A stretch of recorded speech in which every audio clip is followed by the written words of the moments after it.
to show you how you can remove the green screen background of your video in CapCut.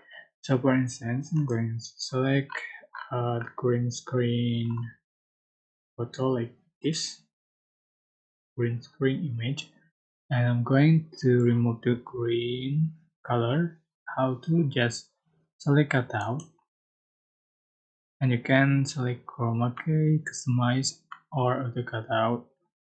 But I'm going to select this chroma key for this image and select color picker. Select the color you like to remove, which is a green color. And just for strength and shadow until you find perfect. So here we go. That's it. You can add the another background. So move up and add other images